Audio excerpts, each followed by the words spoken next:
Good afternoon, everybody. No bunny today, no bunny. Just me and the Admiral and the team. Okay, so yesterday the Florida Supreme Court upheld the state's dangerous abortion ban, putting desperately needed medical care further out of reach for millions of women.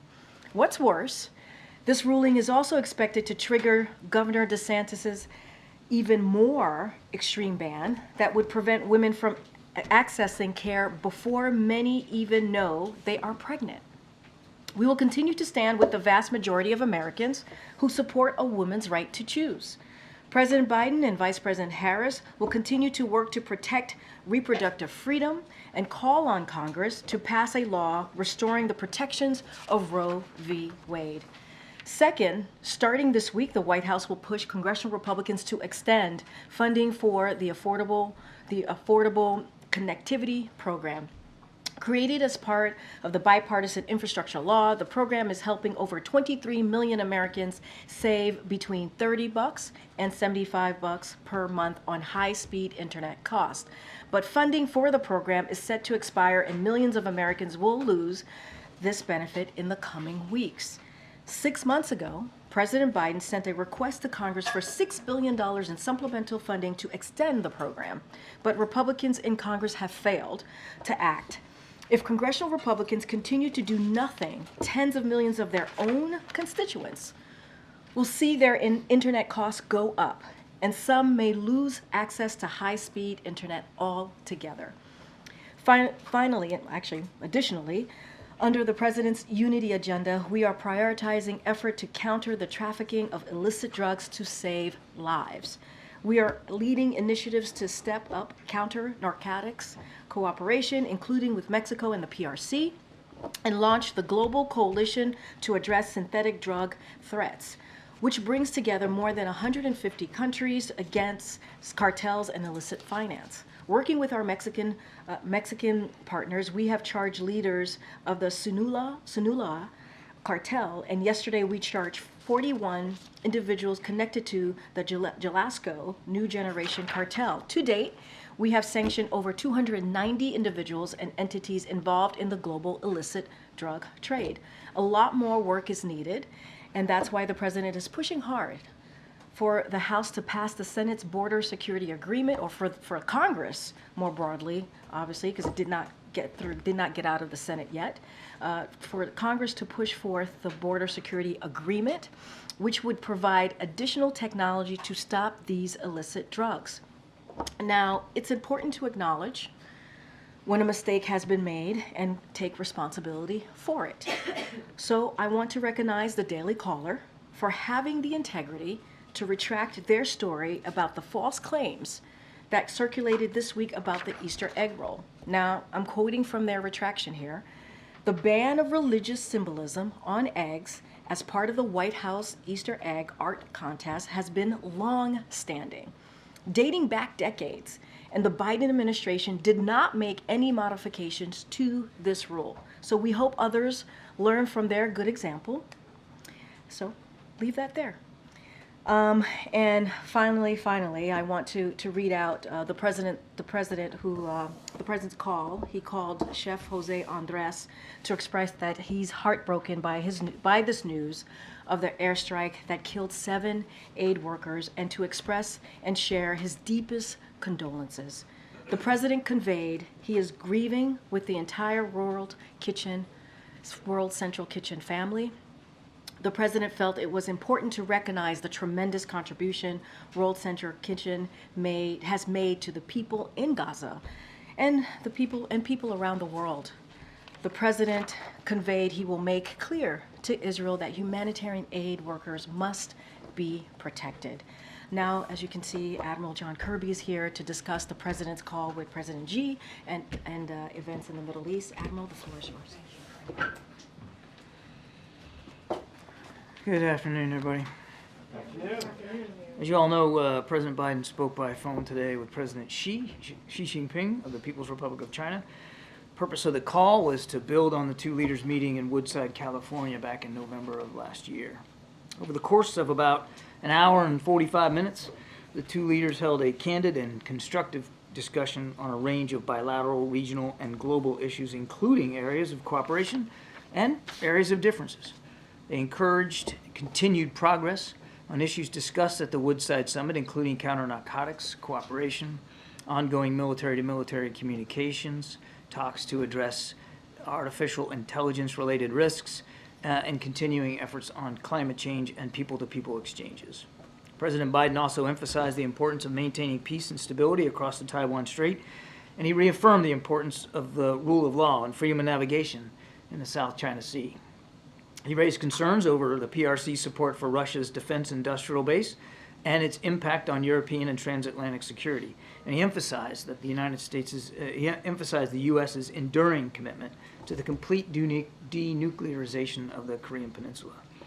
President Biden also raised continued concerns about the PRC's unfair trade policies and non-market economic practices, which harm American workers and families. President Biden also emphasized that the United States will continue to take necessary actions to prevent advanced U.S. technologies from being used to undermine our national security without unduly limiting trade and investment. The president also repeated his call for China to release U.S. citizens who are wrongfully detained or under exit bans. We believe that there is no substitute for regular communication at the leader level to effectively manage this complex and often tense bilateral relationship. And both presidents agreed to pick up the phone and speak when needed. Following the leaders' call, we will continue to advance our interests through cabinet-level diplomacy, including visits to China by Secretary of the Treasury Yellen and incoming days, and by Secretary Blinken in coming weeks. Now, if I could just, as Karine noted, just turn briefly to events in the Middle East. We were outraged to learn of an IDF strike that killed a number of civilian humanitarian workers yesterday from the World Central Kitchen, which has been relentless in working to get food to those who are hungry in Gaza and, quite frankly, around the world. We send our deepest condolences to their families and loved ones. We've seen the comments from Prime Minister Netanyahu and from the Israeli Defense Forces about their commitment to conduct an investigation. As we understand it, a preliminary investigation has been completed today and presented to the Army Chief of Staff, and we'll obviously look to see what they discover in this preliminary one. But we expect a broader investigation to be conducted and to be done so in a swift and comprehensive manner. We hope that those findings will be made public and that there is appropriate accountability held. More than 200 aid workers have been killed in this conflict, making it one of the worst for aid workers in recent history. This incident is emblematic of a larger problem and evidence of why distribution of aid in Gaza has been so challenging. But beyond the strike, what is clear is that the IDF must do much more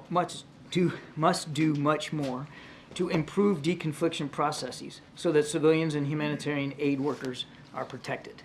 The U.S. will continue to press Israel to do more as well to ensure the safety of humanitarian workers, and will continue to do all we can to deliver this assistance to Palestinian civilians in Gaza. Thank you. Thanks. John, do you have any worries regarding Israel and Gaza about the floating dock, and how can aid workers be protected? Worries? What do you mean by worries? Any concerns about its status, viability? Well, I mean, let me break that up a couple of ways. I mean, obviously the temporary pier, it's known as a JLOT, it's Joint Logistics Over the Shore. It's on its way to the Eastern Mediterranean right now. Hasn't arrived yet, and it'll take some time once it gets there to be assembled and to achieve what we call interim operating capability. We expect that will happen in coming weeks. There's no concern in terms of our ability and the skills needed to build it and to get it up and running.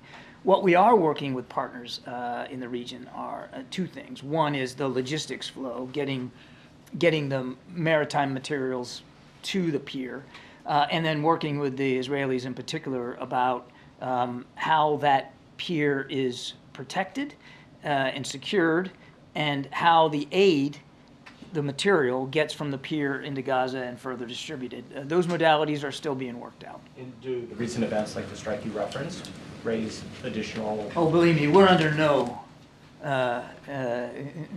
no illusion about the fact that Gaza is a war zone.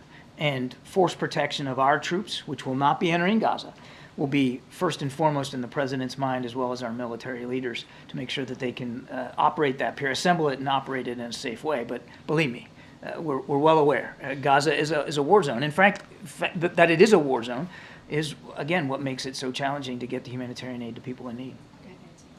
Thanks. John, you said that the White House is outraged by the strike that killed these World Central Kitchen workers. Has the White House already conveyed that outrage to anyone in the Israeli government, and what was their response? Well, I won't speak for the Israelis.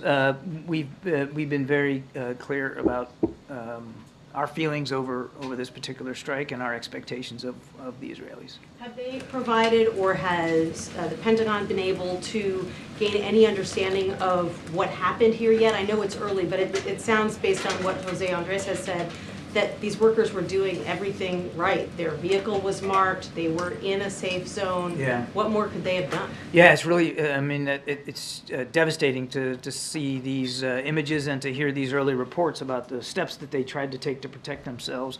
But the Israelis, look, they've already said this was on them, and they're doing this investigation. We obviously want to make sure that investigation gets completed and is as transparent as possible. And as I said in my opening statement, that there's accountability to be held here. One quick question on China. What was the president's message to the president when it comes to Chinese misinformation campaigns or any effort by the Chinese government or people associated with the Chinese government to interfere with the 2024 election? I would just say that we've been clear consistently, even going back to the November meeting in California, about our concerns over our own election security and efforts by certain actors, including some from the PRC, to affect that. So there was no new message in this conversation? I don't have a new message to read out to you today. Thanks, Admiral. On the death of those World Central Kitchen aid workers, which includes one American who was killed, Netanyahu's reaction was, quote, "It happens in war." What is your reaction to that comment from Netanyahu? I don't think it'd be useful for me to get into a tit-for-tat here with the Prime Minister of Israel from the podium. We've been very clear about our expectations for this investigation. We noted that the Prime Minister said himself there will be an investigation. So has his military said that. We look forward to that investigation being thorough and swiftly done. And as I said, that it'll be transparent, the results of it, and that if there's accountability that needs to be had, that it will be had. But how can you take Netanyahu at his word? As Nancy was saying, this was a deconflicted zone. They had marked their car. They had even coordinated their movements with the IDF. Yeah, and as I said in my opening statement, obviously, setting aside this incident, because this isn't the first one, there are issues of deconfliction that clearly need to be fleshed out and improved. So how can the U.S. continue to send aid to Israel without any conditions? Yes, they have a right. We're not sending aid to Israel. We're sending aid into Gaza, and that's. Weapons. How can the U.S. continue to send military aid military to assistance Israel without any conditions? Is there no red line that can be crossed? We've had this discussion, you and me, quite a bit from up here. They're still under a viable threat of Hamas. We're still going to make sure that they can defend themselves, and that 7th of October doesn't happen again. That doesn't mean that it's a free pass, that we look the other way when something like this happens, or that we aren't and haven't since the beginning of the conflict urged the Israelis to be more precise, to be more careful, and quite frankly to increase the amount of humanitarian assistance that gets in. I haven't been asked about it yet, but I expected I would be. There was a discussion just yesterday with our Israeli counterparts about Rafah. Now, this one was done virtually. We expect it'll be an in-person meeting here in a week's time or so. But the whole reason to have that meeting was to talk about our concerns over a major ground operation in Rafah and to present viable alternatives for them to be more precise and more targeted. So the idea that we're some plastic graveyard here and we're not paying attention to the civilian casualties or the civilian suffering is just not true. Right, but these are verbal urgings, verbal commitments. There's no other incentive besides the urgings. I know you want us to hang some sort of condition over their neck, and what I'm telling you is that we continue to work with the Israelis to make sure that they are as precise as they can be, and that more aid's getting in, and we're going to continue to take that approach. John, I just wanted to follow up. Do you guys have confirmation of the nationalities of the victims who were killed in the strike, and that one was a U.S. Canadian national? I can confirm that one was a dual national American citizen, but I couldn't speak with authority about the nationalities of all of those. And as I understand it, there could be additional casualties coming in terms of the count. I just don't know. And do you know if there's been any outreach to the family of that dual national citizen from the White House? The State Department has done some initial outreach, and I would fully expect you'll see outreach from us at the appropriate time. Thanks, Karine. Thanks, Admiral. Does the White House accept Prime Minister Netanyahu's explanation that this incident was unintentional, as he put it? I think the investigation will bear that out.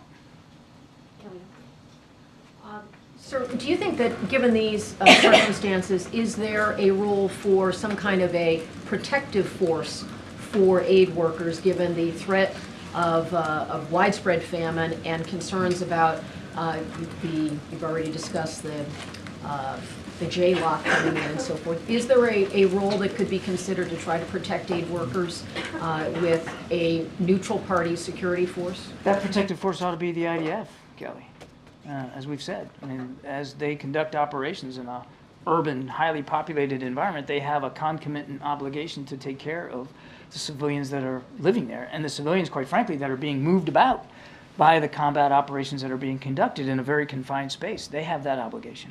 Are you concerned that aid will be cut off for some period of time now because Jose Andres has said they're suspending operations for a period? The World Food Program is having difficulties. It seems like this incident is exacerbating the crisis. It certainly isn't helping. There's no question about that. And we obviously respect Chef Andres' decision not to continue operations, at least for a time. Certainly we respect that.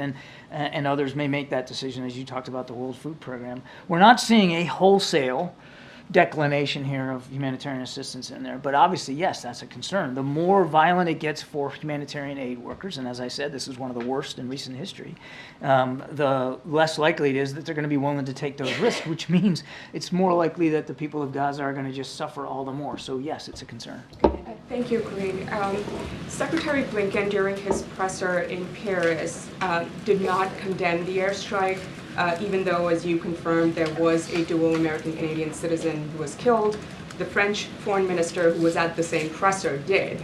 You said you're outraged. Why is the U.S. not condemning the strike?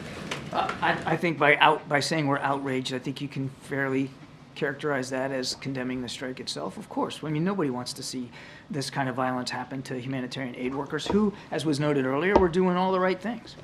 And just to follow up to what was asked earlier about the floating pier, are you considering moving it off the coast of Gaza? I mean, just trying to figure out how. Well, by definition, it's going to be operating off the coast. Sure, but like further away. I mean, how do you ensure that any private partners that the U.S. ends up partnering with to deliver aid is actually protected, given the recent set of strikes? Right, that's what I said we're working on right now. I mean, force protection for the troops and the people that are going to be operating the pier is obviously going to be a paramount concern, but it's only as good as the aid that gets to the pier and then gets into Gaza. So there's going to have to be plans made, plans with partners to do everything that we can to ensure that that aid is safely assembled and collected at the pier and then safely distributed into Gaza. It's going to be a multi-step process.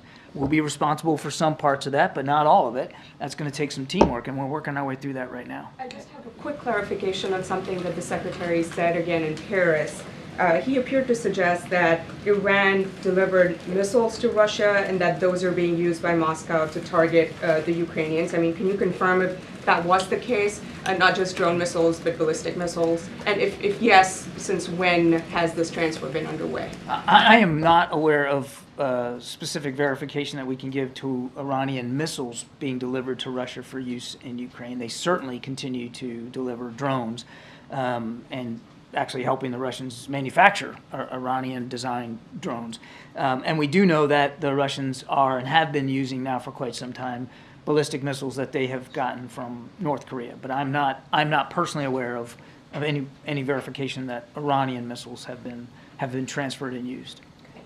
Thank you, Karine. Admiral, you said that there's going to be an investigation into the World Central Kitchen strike, and you're reserving the U.S.'s judgment until that's completed. But what's a reasonable time frame for that investigation to be concluded, and how regularly will the U.S. be getting updates on it? I think, in terms of time frame, as I said in my opening statement, we believe an investigation can be thoroughly conducted in a swift manner. Now, what is swift? I think, obviously, we're not going to dictate a date on the calendar to the Israelis, but it's noteworthy that just before coming out here, I was informed that they have completed a preliminary investigation and are reporting that up the chain of command. That's good. That means that they've gotten some basic findings and some initial conclusions that they're willing to make. They have noted publicly that they were responsible here. So that's another reason to suspect that it shouldn't need to be a long, drawn-out, weeks-long investigation. I think something like this could probably be resolved in a matter of days. On the strike in Damascus, does the U.S. expect Iran to retaliate, and if so, how? Well, I can't predict what the Supreme Leader and what the IRGC will decide to do or not. I don't know in terms of retaliation. I assume you mean against the United States. Let me make it clear. We had nothing to do with what the strike in Damascus. We weren't involved in any way whatsoever. So the comments by the Iranian foreign minister that somehow we're to be held to account or that we're to blame is just nonsense. We had nothing to do with it. We will, as we always have, take our force protection very seriously to protect our troops and our facilities in Iraq and Syria. And as we have demonstrated in the past, as President Biden has made very, very clear through the actions he has ordered, we will do what we need to do to protect those troops and facilities. And finally, if I may, just on China, you said that the two leaders made a commitment to pick up the phone and call each other when needed. I'm curious. When's the next one? No, I'm curious why it was needed now. Why not next week, next month? Was there a particular catalyst that they needed to have this phone? No, not at all. I mean, they met again in November, and the teams have been working a lot since November on fentanyl precursors, on climate change, on economic practices. So there's been, on artificial intelligence, there's been a lot of staff level work, and both presidents thought that now, a few months later, this was a good time to kind of check in with one another, see how that's going, discuss the future. Hi, thanks, John. Just wanted to follow up with a question that came from the front row about the conditions of military aid. And you said that the questioner wanted you to hang some conditions over their necks, that's the Israelis. And your tone suggested you wouldn't do that. Why not? I've already answered this question a whole bunch of times. We believe that the approach that we're taking is working in terms of making it clear to the Israelis what our expectations are. I'm not going to get ahead of decisions one way or another that we might take in the future. What I'm saying is right now we are continuing to support Israel because they continue to need military assistance, because they continue to face a viable threat. Well, on the point of conditions, the President on February 8th issued a memo, and it said, and you already know this, but just for context, it said that it was the policy of this administration to prevent arms transfers that risk facilitating or otherwise contributing to violations of human rights or international humanitarian law. Is firing a missile at people delivering food and killing them not a violation of international humanitarian law? Well, the Israelis have already admitted that this was a mistake that they made. They're doing an investigation. They'll get to the bottom of this. Let's not get ahead of that. Your question presumes, at this very early hour, that it was a deliberate strike, that they knew exactly what they were hitting, that they were hitting aid workers and did it on purpose, and there's no evidence of that. I would also remind you, sir, that we continue to look at incidents as they occur. The State Department has a process in place. And to date, as you and I are speaking, they have not found any incidents where the Israelis have violated international humanitarian law. Unless you think we don't take it seriously, I can assure you that we do. We look at this in real time. They have never violated international humanitarian law ever in the past 5 to 6 months. I'm telling you, the State Department has looked at incidents in the past and has yet to determine that any of those incidents violate international humanitarian law. Go ahead, Nadia. Thank you, Karine. Mr. Kirby, Israel has killed a senior Hamas leader in Beirut with precision weapons in an area where thousands of civilians were there. They killed senior Iranian officials in Damascus, in the heart of Damascus. It was serious. There were thousands of civilians there as well. Does it make sense to you that a vehicle marked with word Central Kitchen, after coordinating with the Israelis, that they didn't see it, And doesn't this debunk your theory and defense of Israel that it is difficult for them because Hamas embedded with the civilian population, where they can go after Hamas leaders in the heart of a civilian population in Beirut and in Damascus? To your second question, no, it's not my theory. I have talked about, well, now, just hang on just a second now. I've talked about this for months now. Fighting in an urban, highly populated, condensed environment like that's tough. But they have taken strikes against Hamas leaders successfully taken strikes against Hamas leaders in Gaza. I can't speak to what happened in Damascus. That I can only tell you that the United States wasn't involved. So I'm not going to talk about the details of that whatsoever. I'm telling you that they have taken precise strikes against Hamas in Gaza. They have also taken strikes that have been not precise. It looks as if very clearly what happened yesterday is one of those examples. They'll investigate that, and our expectation is, and we've made this clear to them, that they'll come clean about what they've learned. They'll be fully transparent, and if people need to be held accountable, that they'll be held accountable. Thank you. John, there's another case of somebody who was in this country illegally, allegedly murdering a young woman, this time in Michigan. Her name was Ruby Garcia. Donald Trump is out there now calling this Biden's border bloodbath. What do you call it? Well, first of all, while I'm not aware of the specifics of this case, I mean, that's just terrible news.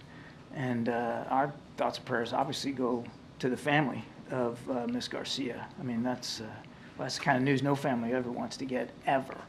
And we would certainly defer to local law enforcement and investigative bodies to do the spade work that needs to be done to figure out exactly what happened to Ruby, and to hold the perpetrators accountable for that. So why don't we let the judicial process play out here before we start making grandiose bumper sticker comments about what this says about the border. And Peter, to folks that are concerned about border security, the president will be the first one to stand up here and say he agrees that the border does need some security capabilities, that we do need more Border Patrol agents. And all that has to happen is for the speaker to do his job, put that supplemental on the floor, let's get a vote, let's get those 1,300 additional Border Patrol agents down there to do their jobs. But everybody in this room knows that the bill that you guys keep talking about as a solution is dead at the moment. And says you. It doesn't need to be dead, does it? the bill's dead. Says you. When's the vote? You ask Speaker Johnson The that. bill's- It doesn't need to be dead, Peter. There are real problems at the border while that bill just languishes, right? The chief of the Border Patrol is saying, Exactly. of 140,000 gotaways, if we don't know who is coming into our country and we don't know what their intent is, that is a threat. Does President Biden agree? The president absolutely believes that along that border we do have significant national security concerns that have to be met. But you said something really good in your question that I loved, that while these concerns are going on, the bill languishes. So what's needed? It's not anything more from the president. What's needed is for Speaker Johnson to do his job, get that thing on the floor. Let's get it voted on. They had a chance and decided not to act because certain people in House Republican world wanted a problem rather than a solution. As the person in charge of preventing a terrorist attack in the homeland, does President Biden think that some of these border crossers could be in the United States right now plotting a terrorist attack The against president's Americans? confident that throughout the interagency, DHS, intelligence community, that we're doing everything we can to be as vigilant as we can to ensure the safety and security of the American people here at home. John, on the call with President Xi, did the two leaders speak about Section 301 tariffs and It did not come up. It did not come up. But if you could just speak more about the economic nature of the conversation, did they speak about competition in specific industries like semiconductors? Yes, they did talk about economic competition between our two countries, and as I said in my opening statement, the president made clear that we have significant differences of opinion and concerns over some unfair market practices that the PRC uses that puts American workers and families at a disadvantage. He was very clear about that. And just to follow up on Nancy's question, are we clear to understand that the president did not warn President Xi about election interference? It felt like that was what you were implying. There was no new message. It was no new message today delivered on that. Thank you. Thank you. So you said earlier that more than 280 aid workers died since the start of the war. Could you tell us what the time frame is for that? Since the start of the war in October. 7th, okay. I don't have a TikTok for you on every. So That's our estimate here over the course of these many months. Has the president reached out to any other head of, a humanitarian organization before today? I'll take the question. I don't know. We gotta wrap it up. Thank you, John. You described the strike as a possible mistake by Israel. According to Haaretz, the Israeli newspaper, it wasn't one strike, but three. The first one, then an interval during which aid workers got out of their vehicles, removed the wounded, tried to move to another vehicle which was struck, and then a third strike as they tried to move and escape in a third vehicle, at which point all of them were dead. How would the second and third strikes of these marked vehicles be a mistake? And why would the U.S. not more forcefully set conditions on the use of U.S.-made weaponry when it is being used to target aid workers? If the first one was a mistake, the second two were targeted with the intent of killing everyone in that convoy. So how do you respond to that? First of all, there's an investigation going on. So why don't we let it get done? And why don't we see what they find in terms of the decision-making process that led to this terrible outcome? Prime Minister and the IDF have noted that it was their error. If you don't like the word mistake, their error. They're investigating it. Let them do that work and let them see what they come up with, and then we'll go from there. And, sorry, one more, John. 2 years ago, the IDF killed an Al Jazeera journalist. They said that was a mistake, that she was wearing a marked press vest. She was shot anyway. They investigated it, and they released the findings of their investigation, which found that they were at fault. Go on. But my question, sir, is in that case, the Israelis did not initiate any criminal proceeding. In this case, if it's found that the marked convoy was deliberately targeted, if not with the first shot, but the second two shots, would the U.S. support criminal penalties? As I said, we would expect that should there be a need for accountability, that accountability be properly put in place for whoever may be responsible for this. But again, a lot of that's going to depend on the investigation. Thank you. Two questions on China. Admiral, this is an election year. Does the president feel political pressure to act tough on China? The president, as commander-in-chief, feels obligated and responsible for protecting the national security interests of the United States. And much of his conversation with President Xi this morning, which was candid and constructive, very professional and businesslike, was arranged around those priorities that President Biden holds so seriously. Is TikTok part of the conversation today? TikTok came up today, yes. Have you talked to previous Secretary Mnuchin about his plan to buy it without the algorithm, or do you accept this plan? Have we talked to Mr. Mnuchin about his? No, not that I'm aware of. I mean, he should speak to that as a private businessman. More details about the conversation on TikTok. The president reiterated our concerns about the ownership of TikTok. He made it clear to President Xi that this was not about a ban of the application, but rather our interest in divestiture, so that the national security interests and the data security of the American people can be protected. Is there progress? Is there progress? On the deal of TikTok. I know of no progress on that. As far as I know, legislation hasn't reached his desk. It's still on Capitol Hill. Thank you. John, I have a question on Ukraine and on Ramadan. So Ukrainian President Zelensky is warning about a new Russian offensive coming in the end of May or June. Meanwhile, Speaker Johnson is ignoring calls to put to the floor the Senate-approved legislation and coming up with a new Ukraine aid.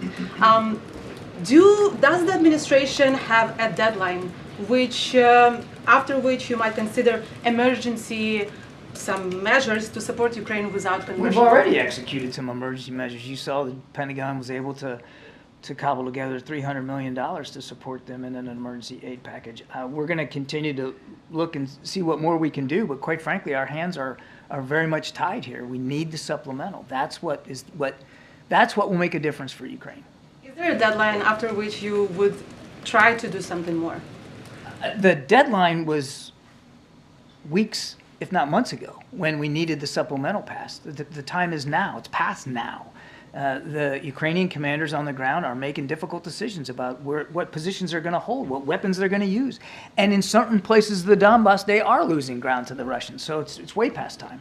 And one Ramadan, why the President Biden is not including Muslim community leaders in the iftar, and why is the event is not open press as has been in the previous years? That's a great segue for me to turn it right over. Thank you, Admiral. Yes, ma'am. Karine, can you answer this question, please? So just a couple things on that question. Look, you saw the president put out a statement very early on last month about Ramadan, and obviously respecting the religion and respecting the event. I will say about tonight that the president's going to continue his tradition of honoring the Muslim community during Ramadan, and so President Biden will host a meeting with Muslim community leaders to discuss issues of importance to the community. So he is going to be meeting with Muslim leaders. To your question, he will be joined by the Vice President Harris, senior Muslim administration officials, and senior members of his national security team, and to continue the White House tradition of honoring Ramadan as he did just last month. After the meeting, we will host a small breaking of the fast, prayer, and iftar with a number of senior Muslim administration officials. So that is what the president and the vice president is going to be doing later today. But why not the community leaders? So look, I want to be really clear here. So community leaders expressed the preference of doing a meeting, a working group meeting, if you will. They wanted to make sure that there was an opportunity to discuss the issues at hand. They thought it would be important to do that, and so we did that. We listened, we heard, and we adjusted the format to be responsive, and so that we can get feedback from them. And this is a request. This was actually a request from members of the community. This is what they wanted, and we understand that. They want the president and the vice president and senior administration officials, obviously national security folks as well, who'll be joining the meeting, to hear directly from them. So this is going to be seen as a working group meeting, and we are, the president, the vice president, we are looking forward to having that opportunity. Okay. Thanks, Karine. We discussed earlier former President Trump is describing the situation on the border as a bloodbath, but on Friday we're going to get jobs figures, and past jobs reports have shown that immigrants are helping the U.S. economy. Is the view of this administration that the inflow of immigrants do more to strengthen the United States or hurt the United States? Does it do more? So, Josh, I appreciate the question, and I think it's an important question as we're hearing clearly awful rhetoric from the other side. But what we know, what this president believes, and you've heard this president say this before, is that we know immigrants strengthen our country and our economy as well. It goes hand in hand here. Think about the critical work these 8 immigrants were doing on Key Bridge when it collapsed. While Congress failed to act on President Biden's comprehensive immigration reform, remember he introduced that on the first day of his administration because he understood the importance of fixing immigration, a system that has been broken for decades. His administration has led the largest expansion of lawful immigration pathways in decades, and we continue to work to ensure employers and immigrants can effectively navigate the laws in place. And so reforming our immigration system only strengthens our economy. You hear the president talking about that, about making sure that we have an economy that works for everyone, making sure that there's dignity and respect for everyone. And by doing that, it boosts our labor supply, it helps solve workforce shortages, and some businesses are facing, right? That we see businesses are facing.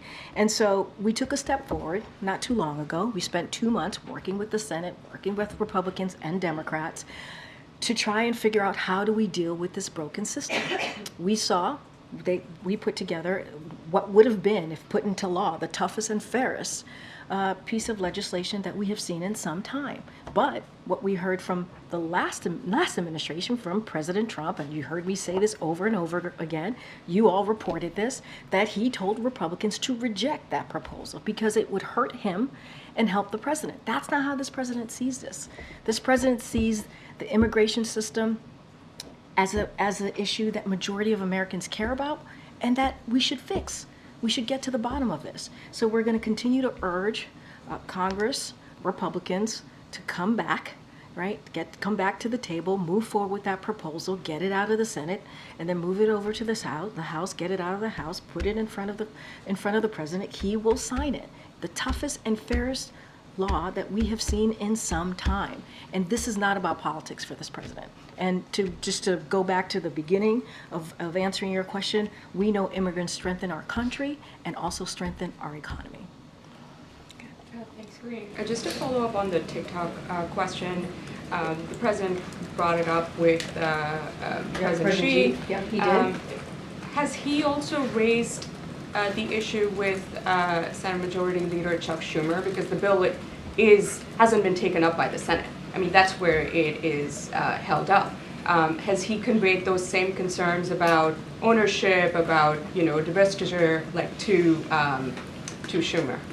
So look, we are in regular communication, this administration is, with leaders of Congress, including Senator Schumer, Leader Schumer, and others. And so I don't have a specific readout to give you about the president's conversation on this particular issue. As my colleague, as the Admiral said, the TikTok did come up and was raised on the call with President Xi. I think that's important. The president has always been very clear about his concerns, and he's been very public about that. There is a real threat posed by certain technology services. And so operating in the United States that put at risk Americans' personal information and broader national security. He's been very clear about that, including the manipulation. So he's been public about it. He brought it up with President Xi. This is an issue, certainly, that we will continue to have that discussion. I just don't have anything specific to read out to you with any conversations with members of Congress on the president. Does he want the Senate Majority Leader to bring the bill to the floor? We have said we support that bill. We welcome that bill. We do not see it as a ban, right? We see it as a divestment. We've been very clear about that as well, and we welcome that bill. So we want it to go through the process. We've been offering technical support, as you've heard us speak to before. You've heard the National Security Advisor speak to this very recently, the last time he was at the podium. You've heard me say that. And so we're going to continue to provide technical support. We're going to continue to have conversations with members of Congress. Don't have anything else to share behind that. Okay. So during the call, did President talk to President Xi about supplying components to Russia to enhance their defense industrial base? So look, we've always been very clear, and the president did raise that we are deeply concerned, obviously, about the PRC's support for Russia's war against Ukraine and its efforts to help Russia reconstitute its defense industrial base. That came up. I'm not going to go beyond that, but that did come up on the call. Thanks, Karine. Is there anything you can say about President Xi Jinping's reaction to all of the concerns that Biden laid out? I would let President Xi speak for himself. I'm not going to respond to him. Any color about the tone of the conversation? There's a readout of the call. I'm not going to get into reactions, personal reactions. I will let President Xi speak for himself. And just lastly, the cost to attend a number of New England colleges this fall is topping more than $90,000 a year. What's the White House's reaction to that? I mean, we've been very clear about how the cost of college is crushing many, many families. We've talked about that. And that's why one of the things that the president has been very focused on is giving that student debt relief to many Americans and families out there. While we tried to put something forward, Republicans blocked it, and the president continued to find ways to move forward in trying to find really comprehensive measures to make sure that we're giving relief to Americans so that they can, so that they can start a family, so that they can buy a home. And so we've done that. You've seen us announce a bunch of actions which the president is proud of and is going to continue to find ways to give that relief. The Department of Education has talked about the cost of college and has certainly worked with students in figuring out ways for them to afford going to school. It's important. If someone wants to be able to go to college, they should be able to do that, and they should be able to afford to make that decision. Their family should be able to make that decision and not go into debt. And so the president has been very, very clear about that. He's talked about his own experience, and so. Look, we're going to continue to find ways to make sure that Americans get a little bit of breathing room, get a little bit of opportunity to move their lives forward, to reach their dreams the way that they choose. And so, yeah, we're aware of how costly college can be. Yeah, Karen. The owner of the ship involved in the Key Bridge collapse has denied responsibility for the accident, and they filed a federal lawsuit trying to limit the amount of damages that they would have to pay. What is the White House's reaction to that lawsuit, and is there going to be an effort to force them to pay more damages? So look, I don't want to get ahead. As you know, there's an investigation currently happening. The Department of Transportation is leading, so I want to be really mindful, not get ahead of that, and not going to talk to an active lawsuit, as you just announced from the ship owner. But look, I think it is important that we get to the bottom of this, not just because for us, but obviously the people of Baltimore, the people of Maryland need to have an answer here. And so we're going to do everything that we can. There'll be investigation. I want to be really mindful here, but it is always important to make sure people are held to account. For the president, he is going to do everything that he can, use a whole of government response, as you have seen from this administration, to continue to make sure that we do the recovery, to make sure that we rebuild that bridge, make sure that we open the port. And you're going to see the president on Friday doing that visit to Baltimore. We'll have more details on that, but just want to be really, really mindful. There's investigation going on. Don't want to get ahead of that. Will he have any conversations with congressional leaders ahead of his trip to Baltimore to talk about getting funding rolling, knowing he will likely hear from local and state leaders about that? No, it's a good question. Look, we have said that the federal government will fully fund the rebuilding that bridge. That's a commitment that the president's going to stand by. Obviously, there potentially could be an opportunity, or will be an opportunity for Congress to get involved, and we'll have those discussions. We are having those conversations with congressional members. I can't speak to what the president has on his calendar as far as speaking to congressional members about this particular issue ahead of Friday, but I can assure you it is a conversation that members of his team are continuing to have and will continue to have as we move forward in making sure the people of Baltimore, the community gets back on their feet as it relates to getting this bridge back, opening up the port. It is critical, it is important, and we want to make sure we get that done. Okay, Kelly. In the way you described the celebration with the vice president and Muslim leaders and so forth, smaller scale working group, isn't that on its face really an acknowledgement that there is a great tension between the president and the Muslim community, and that you can't do it publicly because you would be concerned about protests? So look, I mean, the community leaders expressed their preference here. They said this is what they wanted to see. They wanted to make sure, they wanted to have a working group meeting. That is something that they asked for. It is, and we listened, we heard them. As you know, senior officials have been, senior White House officials have been traveling the country, having really important conversations with members of that community, the Muslim community, the Arab community, the Palestinian community, because we understand how painful this moment is for them, and we want to hear directly from them. This is a request from them. They wanted to have a private working meeting. They wanted this meeting to be held private, so we're respecting that. We're respecting the fact that they want privacy. It is not the first time that they've requested a situation where it is private, and so this is what we heard during our outreach, and we're going to respect that. And this is what we're doing today. It doesn't take away. It doesn't take away how we're going to continue to honor a tradition of the Muslim community as we speak about Ramadan, during Ramadan. This is something that we're going to respect and continue to do so. But in this particular instance, They wanted a working group meeting. They wanted it to be private, and we're going to respect that. Ken.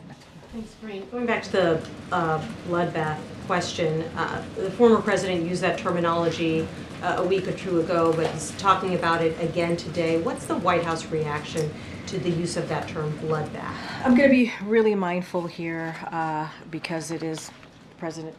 Obviously the former president is also a candidate here, so want to follow the law with the Hatch Act. But we have to denounce. Our response is we have to denounce any violent rhetoric that we hear, certainly from our leaders, right, that tears our country apart. It could tear up our country apart and puts our fellow Americans in harm's way, in danger. So we have to denounce that. And look, I think, and we think, that the American people wants to see the country coming together. That's what they want. They want to make sure that we respect our democracy. They want to make sure that we respect the rule of law. That's what they want. And so that is what the president's going to continue to fight for. Any type of violent rhetoric, we're going to denounce that. It doesn't matter who it comes from. We're going to denounce it. Does the White House believe that there is a bloodbath taking place or a wave of migrant crime? Look,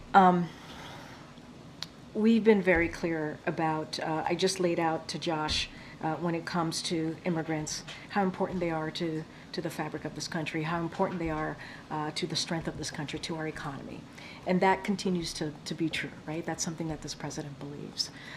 And we've always called out if there is any form of violence that could be caused by one person, right, that we may have seen, we call that out as well. And that is always important to do. But in this instance, it is used in the way that this violent rhetoric is being used, it is being used to tear our country apart. That's how it's being used. And we can't allow that, right? This is not what Americans want to see. Americans want to see us bringing the country together. And so that form of rhetoric, it's not helpful to us. So we're going to continue to call that out, and we're going to be very, very clear about that. But if a violent act happens, as we have seen, and someone is killed, we want to make sure that we're going to condemn that and want to make sure that the law comes into place and we let the law enforcement on the ground deal with that. But to denounce an entire community, we can't allow that. We have to denounce that, any type of violent rhetoric. Just a quick point of clarification, Karine. So when Donald Trump is talking about a bloodbath, it is violent rhetoric. What was it when Joe Biden said in 2020, what we can't let happen is let this primary become a negative bloodbath?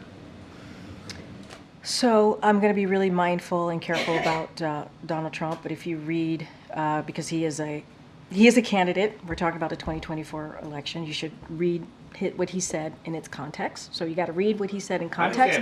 Bloodbath is an ugly word. When Trump uses it, what is it when Biden uses it? No. Let's be very clear. You got to actually ask me the question in context of what it was said, right? And what it was said when he said that, right? In his remarks, in his speech, right? And so that's being disingenuous in your question. I'm reading a direct quote from Joe Biden. What we can't let happen is let this primary become a negative bloodbath. He was talking about a group of people. A group of people. That's what he's talking about. What the president was talking about during the primary was not to allow it to be the words and the primary and that election to become negative. Two different things. They're not the same. They're not the same. And your question is disingenuous. And so, look, I'm going to be really mindful here. I'm going to be really careful. We have to denounce violent rhetoric, wherever it comes from. A former leader, we have to denounce that. Because we saw what happened on January 6th. We saw what happened there. When you have a mob of 2,000 people go to the Capitol because they didn't believe in the free and fair election that just happened months prior, because of violent rhetoric, you got to denounce that. That's not what leaders should be doing. All right, I think I have to go. Go ahead, Erin. I rarely call on you. Go ahead. I rarely use my I know you rarely raise your hand. So back to college costs. There are hundreds of thousands of families across the country waiting to see if their students will be able to afford college due to the botched rollout of the FAFSA. And just this week, I mean, almost every day, the U.S. Department of Education is announcing another setback. Yeah. It's April, and you know, I'm wondering what the White House is doing, what the oversight looks like, and what accountability will look like for these families, particularly the ones who rely on financial aid to go to college. It's a really good question, and I just want to say that the administration is committed to ensuring that students have access to the maximum financial aid possible. So like with most major changes, implementing this new system has brought certain challenges. And we've been very honest about that, and we've been very clear about that. Yes, we have had some challenges here. But we don't want to forget over 6 million records have been processed, and that's important, and delivered to schools. And the department has an all-hands-on-deck team to address issues quickly and get information out to schools and families. Our top priority is, again, to ensure that students can access maximum financial aid possible. We understand how important it is to get this aid, and so we want to make sure that we get that done. There's an all-hands-on-deck scenario. And yes, we have had some challenges, and we acknowledge that, and we're doing everything that we can to fix that. Thanks, everybody. I'll see you tomorrow. Thanks, Karine.